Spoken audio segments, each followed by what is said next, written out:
జగన్మోహన్ రెడ్డి గారు వెళ్తానంటేనేమో అడ్డంకులు సృష్టిస్తారు. మీరు వెళ్తున్నారా అంటే మీలో ఒక్కడంటే ఒక్కడు వెళ్ళి చచ్చేవాళ్ళు లేడు. వాళ్ళ పనుల్లో వాళ్ళు బిజీగా ఉంటారు సార్. ఇలా పైచం చూడండి, పక్క పక్కన కూర్చుంటారు, ముగ్గురు కుర్చీలు వేసుకుని కూర్చొని ఏం చేశారు? విచిత్రమైన వ్యవసాయ శాఖ మంత్రి మాట్లాడతాడు.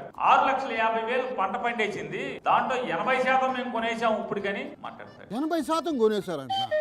మేము 90% కొనేసామంటాడు. ఓ అబ్బో, 90%? ఇది 80% అంటాడు, ఇది 90% అంటాడు. సరిగ్గా ప్లాన్ చేసుకోకుండా వచ్చినట్టుండాలి. పిల్లలు దొంగతనాలు చేస్తే తండ్రి కర్రొచ్చుకుని 4 బాధి, అరే తప్పురా దొంగతనాలు చేయకూడదురా అని చెప్పాలి. అవును, ఏ తండ్రి అయినా అదే పని చేస్తాడు. తండ్రే కొడుకు దొంగతనాలు దగ్గరుండి నేర్పిస్తున్నాడు. తండ్రే కొడుక్కి దొంగతనాలు నేర్పిస్తున్నాడు. ఎవరు సారా తండ్రి? మినిస్టర్ గారు ఉన్నారు. ఇప్పుడు తల్లికి వందనం ఇచ్చాడా? ఎట్లా వచ్చింది? ఆయన ఆలోచనలో నుంచి వచ్చింది. అమ్మఒడి మీ అబ్బాయి ఆలోచన, వాళ్ళ అబ్బాయి ఆలోచనంట. ఇక్కడ కూడా వేసేసుకున్నాడు కదా. నవ్వుతారని కూడా అనుకోరా? నవ్వుకుంటే నవ్వుకొని ఏదో అన్న సామెతగా ఉంటుంది. ఏం సామెత సార్? ఆవు చేలో పెద్ద దూడ గట్టుని మేస్తా అన్న సామెత ఉంది. సరే, ఇప్పుడు ఆవులు ఏం చేస్తున్నాయి, దూడలు ఏం చేస్తున్నాయి? మొత్తం పై వాళ్ళందరూ కూడా ఈ రకంగా కొట్టుకుంటుంటే మరి కింద వాళ్ళు ఏం కొట్టుకుంటారు? వాళ్ళకి దొరికింది వాళ్ళు కొట్టుకుంటున్నారు. దొంగలు ఊళ్ళు పంచుకోవడం అంటే అదే మరి. ప్రభుత్వ నియంతృత్వాన్ని ప్రశ్నిద్దాం.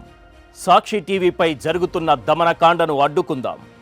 తెలుగువారి మనస్సాక్షి సాక్షి టీవీ. సాక్షి టీవీ ప్రసారాల కోసం వెంటనే మీ లోకల్ కేబుల్ ఆపరేటర్ని సంప్రదించండి.